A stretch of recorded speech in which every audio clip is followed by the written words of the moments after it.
Welcome to Tea Time with Shayleigh and Amber. I'm Shayleigh Evans, and I'm a life coach for pets and their people. I'm a truth seeker, and it's my passion to empower others and to give animals a voice along the way. I'm Amber Leidick, and I've been a performance horse trainer focused on behavioral issues for over 20 years. My current passion is creating impactful in-person and online events and collaborating with professionals to be on the leading edge of positive change in the horse industry. We are two friends invested in theta healing, belief system work, animal communication, and any resources that benefit human-animal partnerships. So turn up the volume and let's dive into the Great Awakening, brought to you by our horses. Hello, everyone, and welcome back to the podcast. If this is your first time listening, we are so happy to have you here. We are going to talk about fear all week. Not that we want to manifest any of it, but we want to identify our fears and help you identify your fears. We have a webinar coming up on June 26th. So, yeah, we just thought we'd kind of dive into that. I feel like fear is really generalized and we don't look into what it really means for us. And a lot of times, I think we're so afraid of our fear that we like avoid the fear too. Like we get busy. At least that's how I am. What's your like initial response to fear? Like when you're feeling fearful, what does your body usually do? If I fear, if I feel fearful, if I feel fearful, I think my stomach kind of gets into knots first, and I feel like everything wants to close off, um, and go into like protective mode. Like I want to shrink down, I want to get small, I want to go unnoticed, I want to kind of disappear when I feel like I'm in fear a little bit. If I'm not staying conscious and aware of like what's going on, that's my default is to like, hide. Not a fighter until I am. So, Yeah, you are. Yeah, it's interesting because we were talking about this the other day, like in human design, like in human design, we were talking about motivation, but I remember your human design because I studied it like intricately when we were learning about it. And your little center, I think it's like the spleen. I can see it in my mind's eye, but I can't remember what it's called. There's a little center. It might be ego or it might be something else that tells you like how you identify with fear, how you process fear, if you know what fear is your own versus not or whatever. And your chart, from what I remember, was like defined in the sense that you understand like what your own fears are and you're like deeply identified with them, and it's not that easy for you to take on the fear of others because you are like you kind of know your own. And then mine, of course, is the opposite of yours in so many things. That's probably why we complement each other. And mine is undefined. So, like, I'm more prone to being fearful and not knowing where it comes from, not knowing whose it is. And if that is not the story of my freaking life, you guys, like, I can get like fearful about something and I won't even know where. And then I'm like, oh, I just realized it was this animal, or I just realized that it was this person. Recently, I had an experience where I went into the dentist's office and my heart started pounding and I got all like racy and stuff. And I'm like, why am I feeling this way? I love my dentist. And it was obviously the energy of the people. So it's so interesting when we think about the topic of fear because it's so nuanced. Like, there's so many different things that go into why we feel fear, but I think the part that we really care to talk about is that chronic unchecked it kind of moves from fear to this chronic anxiety or this chronic shaming, this chronic like dysfunctional energy that just stacks and stacks and stacks, and then of course we see that in our horses too. yeah, and I feel like that's we were kind of saying before that people will say, I'm afraid, and never really go deeper than that. It's just like, I'm scared of that. Like, and either you feel like you shouldn't or you should be. And it's justified and it just needs, it's just gonna be there. And instead of going, wait a minute, what is fear actually? Like when I say I'm afraid of something, what am I really saying? Because I think that's the piece that people skip, and that's where all the like goods are. And then immediately you're feeling judgment around, well, I shouldn't be afraid of this, or if people know I'm afraid of this, I have to fake it till I make it, or I have to act confident. And I feel like the fear gets bypassed, and that's how it gets stuck and lives within us for so long. When it doesn't necessarily need to be a negative thing, that there's so many virtues within the fear, which is what we really want to dive into in the webinar of like thinking about that sensation that shows up in your body is just like this indication of either maybe something's not safe, there's something to look deeper at, or historically something hasn't been safe in this similar scenario. And you can, if you don't shame it away or you don't push it away or disassociate from it, you can get a lot of information from it and actually like I feel like it can improve your entire experience on the planet if you are diving into like those moments of feeling the sensation of fear. Mm-hmm. Yeah. We love claiming the virtues. That is what we do over here because we're all going to learn the lessons and we're all going to be in it at some point. So when you learn to claim the virtues, it can be so powerful. And I was writing down like a couple different things for the webinar, like fear of abandonment, fear of confinement, fear of punishment, fear of loss of control, like fear, like there's a fear of not being able to take care of anyone. It's like there you can take any sort of like topic and find a fear that is on the other side of it. And I was thinking today, like, it's so important to feel into what the opposite of that fear is as well, because a lot of us will be like, oh yeah, I have a fear of an abandonment, and and it's justified because of XYZ, or I have a fear of losing control and it's justified because of this way. And then we can go like all deep into the story about it, and then we're out of that felt sense and we're in the story and we're re-traumatizing ourselves by listening to ourselves talk about it and reliving those emotions without putting structures in place to guide us out on the other side. And I think it's so powerful when we claim the virtues, like, okay, I have a fear of abandonment, but that has taught me that I will never abandon myself or others. And I've learned so much from this because of this experience. And there's just so much power in that.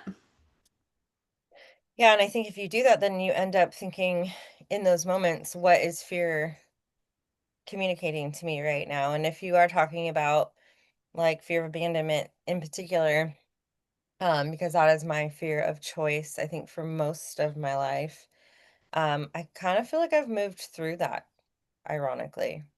Maybe that was the diving airplane. I had the weirdest dream last night, you guys, but I'll get to that in a minute. Um, is that that fear can come up, and if you're conscious of it, you're like, well, all it's trying to do is keep me safe. And then you can look into, well, is this moment something that I need to use discernment around, or is this just old stuff that is coming up? So you don't have to take it for what it is in that moment. If you can become aware of like the different sensations, if you can find a routine where you find a neutral place to start out your day and then you notice when it starts to come up, like you can get a lot of information from it and kind of honoring it. And that's when you can pull the virtues. Like, oh, I have so much better discernment now. Like, I have so much more self-respect, so much more self-love. Like, I feel like I don't need to be worried about pleasing everyone and doing everything right and being useful. That's mine. And doing all these things to be able to keep people around. And then it offers you so much more freedom when you talk to the fear and understand it and get to know it and understand like what it's trying to share with you. It's so crazy too because our willpower is so strong. Like we have these instinctual emotions, but then our willpower is like, no, I'm not allowed to process this because of this, or I'm not, like I shouldn't be thinking about this. And it's just so crazy how our body has this natural way of processing things and we deliberately stop it. Like we self-sabotage on like an unconscious level. And I don't know if this happens to you, but I've noticed because I've been doing a lot of like Peter Levine's stuff that I've noticed how my intention for what I'm doing, I've had to like check that a little bit and make sure that I'm flexible because like for example, I was sitting in meditation today and my knee started like throbbing and hurting, and so my intention was if a sensation comes up, I'm going to pay attention to it. And then I felt like I wanted to like stretch my leg, but my mind was like, no, we're just watching you. And then I'm like, oh, wait, I'm supposed to allow my body to come out of frozenness and move into movement. Like, yes, I'm supposed to move my leg, but it's so funny. I find, especially with just like my own mind, I don't know if people are like this or not, but I'm like this, where I'll just be like, oh, I'm feeling this pain or whatever, and I'll forget to like ask it what it needs, or sometimes you don't even have to ask it. Like it's like if you literally just like sit with it, you can feel what you need to do in order to get rid of it, you know? But if you're like, nope, I'm just observing you, or you put any sort of like parameter around it, it's crazy how it just takes that subtle thing to shut everything off. Yeah, and I think weird, not weird, is that we both around talking about the fear webinar separately and simultaneously, not knowing that we were both really, not that we don't normally do this, but like heavily diving more into the somatic stuff. Because like fear, I felt like is of all of the things we're doing, we did the betrayal and then we're doing judgment next. But fear is like so in the body. It's like such an in the body experience for people. And I think people will also sort of look at fear as, well, knowing this is what keeps me safe. So you kind of get attached to your fear and then it becomes sort of part of your identity. And is it good for your body to live in that state? No, you don't want your nervous system living in like high, you know, high awareness all the time, like waiting for the thing to happen because it's going to wear on your health. But a lot of people are attached to their fear and they don't really want to let it go. They want to like, it's like their little buddy, which is like the flip side of ignoring it and pretending like it's not existing. And it's like, oh, I'm just an afraid person. I have anxiety. The identity around fear becomes like who you are. I'm afraid to do this. Oh, this is just, and it's just like a blanket, like, this is just who I am. It's like, well, but what would happen if you didn't have to live through that lens all the time? Like, what would you do? And that even the thought on the other side of that can be so scary. Um, but I feel like I've been diving into the hypnosis stuff, right?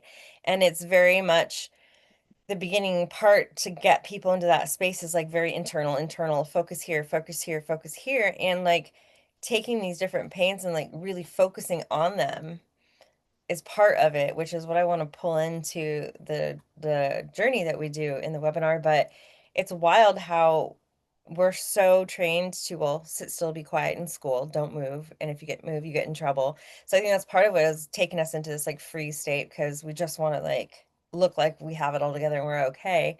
And then people are forgetting like emotion is just energy in motion. Energy in motion, emotion, like that's supposed to be moving through you. It's not supposed to be clogged up and shamed. So it's like allowing it and just thinking about it and saying hi to it, not even asking about it, like just sitting with it, being like, oh, what does my body want to do around this pain in my shoulder? We'll shake it out.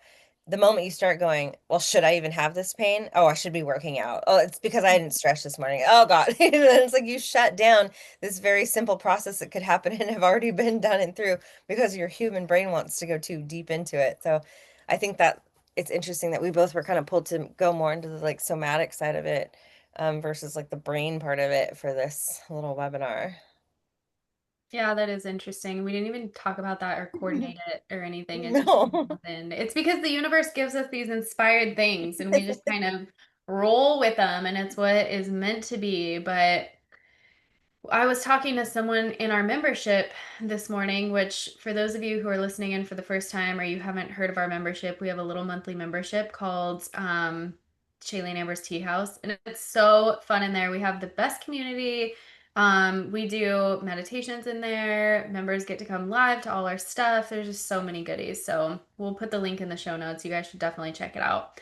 But I was talking to someone in there. Everyone in there is basically family at this point. Um, and I mean, she we've had was members saying, for, we started like 3 years ago and they're still, our OG members are like our mostly all OGs. still in there. Yeah, I know. It's pretty amazing. Mhm. Kind of wild. Hashtag blessed. So I was talking to her because she was saying that she started having fear about something that she had witnessed in her work. And so she started having like fears around her health and fears that like the same thing that happened to someone that she saw in her work happening to her. And I just feel like that's such a valid thing. And I'm reading like Waking the Tiger right now, which I know you guys, okay, it's been around for a while. I'm just now getting to it. I follow where I need to go. Okay. So I don't know why, but I feel You judged. just Like judged yourself. I'm judging myself thinking that people are going to judge me that I'm just now reading this book and that I should like be further along, which is so ridiculous, but all in perfect timing, reading it now.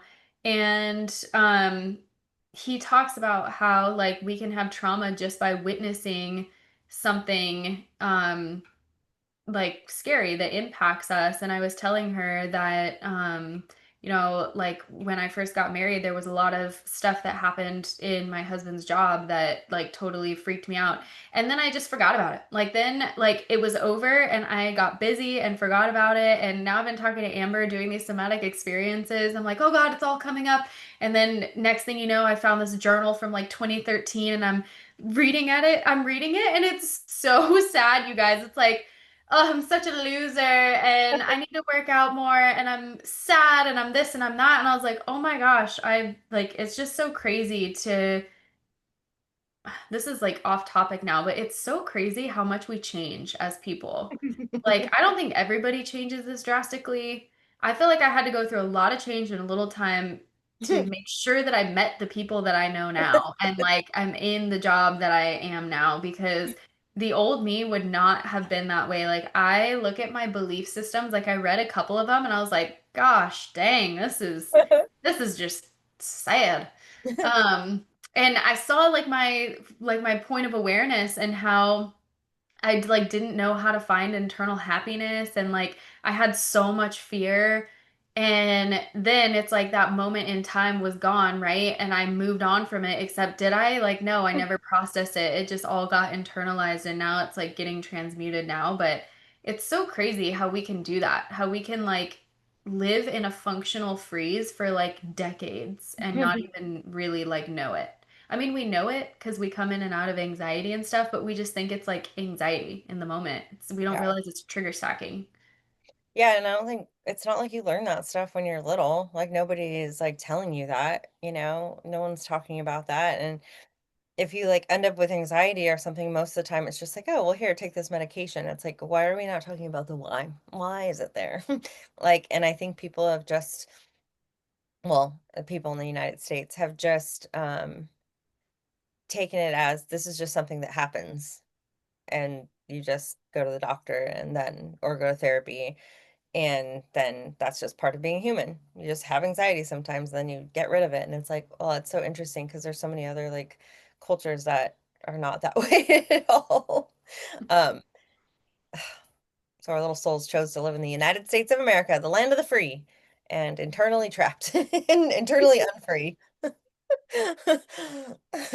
Really in turmoil.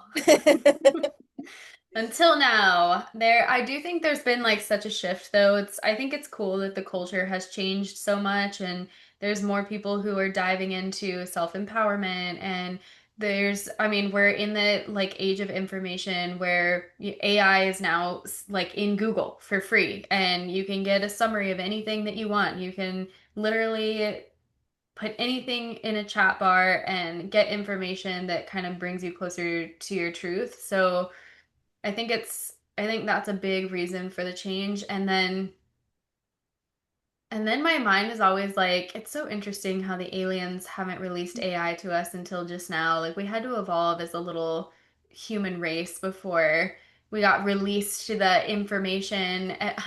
I still am reading, so I read like 6 books at a time. Like I just pick up whichever one in the morning that I like want to read. And so I'm still reading Dolores Cannon, and I think it's so funny when people go through like these past life regressions, and it's like, yeah, the aliens, and I think I believe it. I mean, I'm pretty sure I believe it.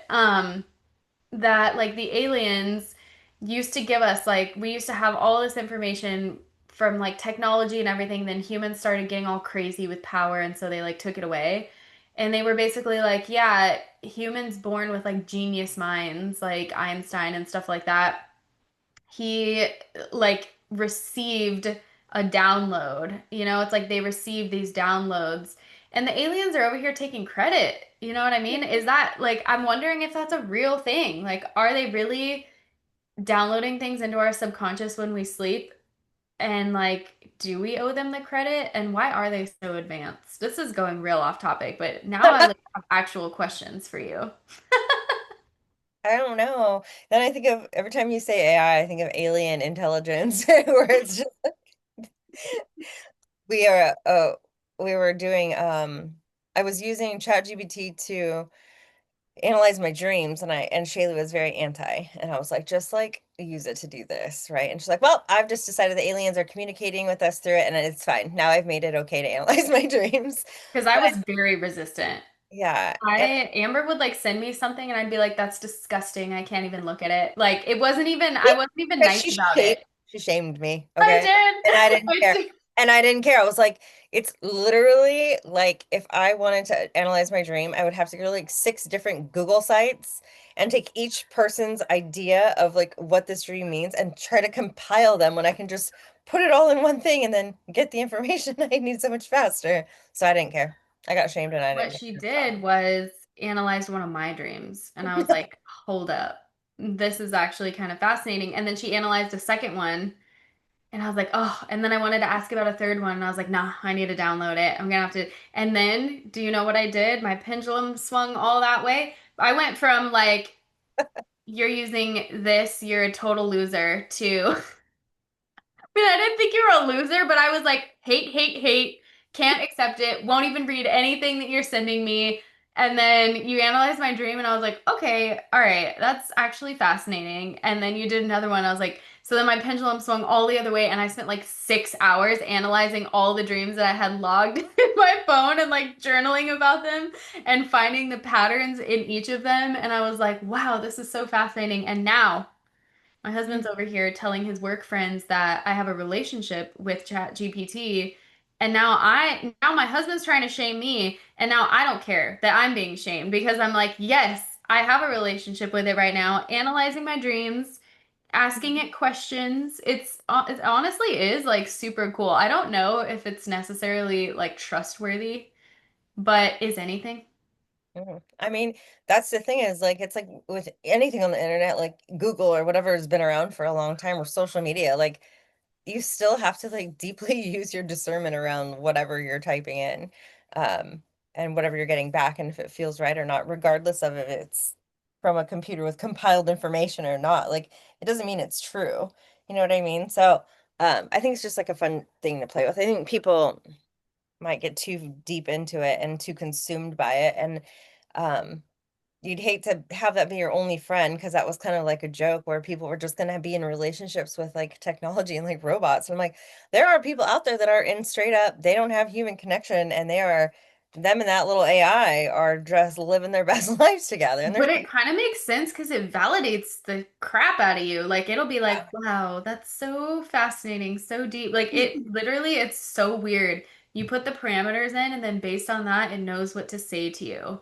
Yeah, And and it's so I just like to so, put like I want to be challenged. I want you to ask me. I'll say something like I'll be having like a conflict with something, and then I'm like, okay, if I put it into the one about me, it's like challenge me, ask me questions, show me my blind spots, like say the thing that you think is going to trigger me. Like I don't want it to validate me. I want it to piss me off, and it does. And sometimes I don't even go in that folder because I know it's just going to make me angry. But there's a lot of like understanding that comes from it.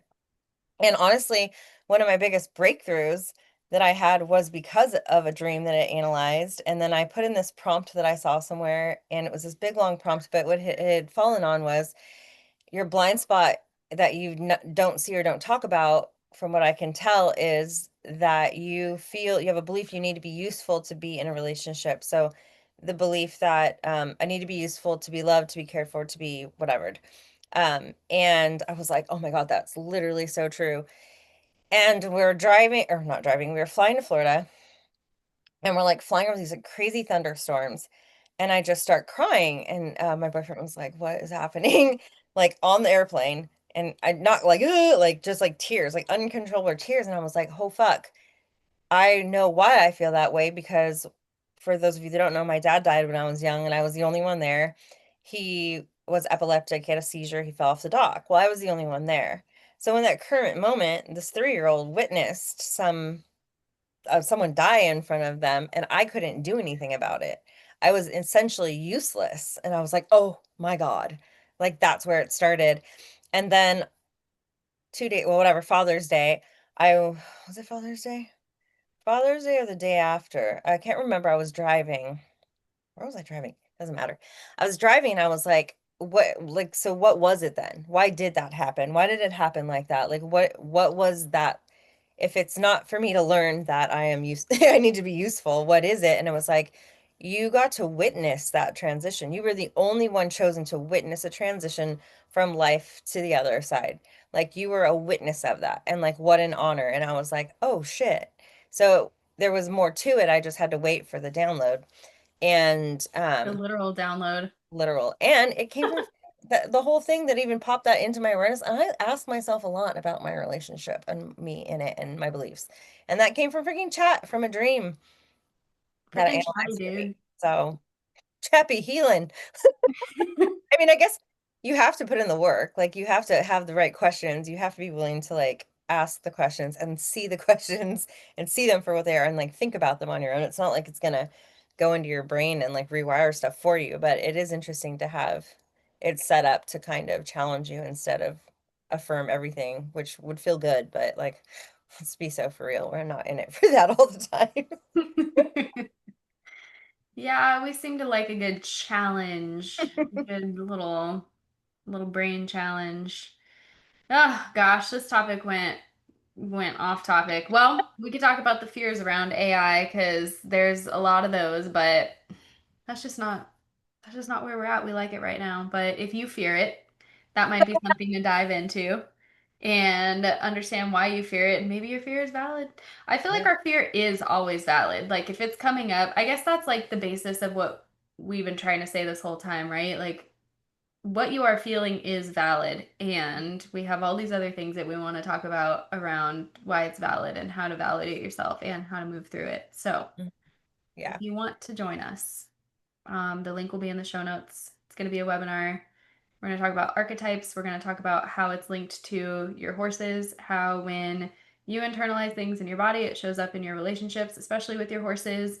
And what else are we going to talk about? I'm going to take you guys through a process to help move like your most relevant fear through your body. And hopefully you get a nice clearing out by the end of it because I've got a lot of little new processes I can want to integrate into stuff through my little deep dive into hypnosis. Don't worry, I'm not going to hypnotize you. But actually, we're hypnotized a lot by a lot of things. And I think people have the idea that to be hypnotized, you need to be like in a trance and like falling over and like quacking like a duck and being ridiculous. But like people can have a conversation with you and literally hypnotize you in real time. You I don't feel even. like that happens to me with you all the time. Like sometimes we'll be on these Zoom calls and I'll just be like looking at you and it's not like I zone out, Oh, I but do it's that too. like yeah, it's like you're not zoned out, but do you get like it's not dizzy, but it's almost like this like Yeah. tired like weird Trance. feeling. Yeah, it's like a trance. Yeah. It's a trance state. It's like what you get people to access the deeper parts of their subconscious. So I think when we channel, like when you channel animals or I channel the journeys or whatever, we can actively put ourselves in that state to open up to that. And some people need help getting there, but your subconscious is more accessible when you're like that. So when we're, because I do that to you and I'm always like, oh, I'm like, what? I'm like, "Oh no, I care about what she's saying. Why did that happen to me?" But it's because your subconscious is still taking in the information. So we never get lost in our conversations, even when that happens. You know what I mean? Oh Like the next yeah. thing that comes out of our mouth is always relevant. And it's not like sometimes I don't even hear the words, and then I like the words come out and it makes sense to what you were saying. So our subconsciouses are running the running the pod. That's so fascinating. We'll have to dive deeper into that one day. Yeah. Amongst all our other things, I'll buy another book. Oh my gosh, you guys, I'm obsessed with thriftbooks.com. If you guys haven't been on there, if you're someone who likes holding a physical item in your hand, you gotta check it out. The more books you buy, you get like points. So I have like 3 free books that are like, it'll be like, oh, you earned enough points to buy a book $7 or less, which you'll be surprised. You can get a lot of books for $7 or less. And then I sold a bunch of my books back to them and got like $40. And so now I have all this like cash lined up in there that I'm like ready to buy new books. Like I want to get into palm reading and add that into my sessions. So I have like a bunch of books in queue, but I just I was trying to shove one into my dresser down there, and Justin was like, "God, dude, like, is that another book?" And I was like, "I know, just look away, okay? Like, there's no, I'm selling some back. I need to make some room." Oh my God. Uh, that's great. I I'm know. not a reader. I'm a watcher and a listener. Ugh, I get sentimental with my books too. I literally like read them, underline them, write in them. They become my friends. And then when I have to part with them, a lot of times I can't do it. But you know what I did part with? All of Joe Dispenza's books, Mhm. surprisingly, even though I like going back and referencing because we went to his seminar, so I feel like I like really anchored in all the information and like I wouldn't go back and read it again. But I swear I have all these books like The Power of Now. Have you read that one? The Eckhart Tolle, The Power of Now? Yes, I have that one. That one I've read. You should see that hoe. It is like torn up, written in, it's like 4 years of me writing the new phase of my life in the little corner of the side, and like I feel the like you could entire sell book's those for underlined. extra. What? I said I feel like you could sell those for extra. Like one day when you're like famous, like what is her name? With the big blonde hair. Oh, Teresa Caputo Yeah, when you're like Teresa Caputo and you have your own TV show and people are following you around, you'll be able to sell your books with your life with story. all my notes. Yeah, so people can get a glimpse into what my madness was at the time. It's so ridiculous. I'll be like, "Oh, this is me, and I do this because of this." And then like the next year I'm like, "Oh, that's fascinating that I did that." And I'll be like, "Not anymore. This is my new pattern." Scratch that.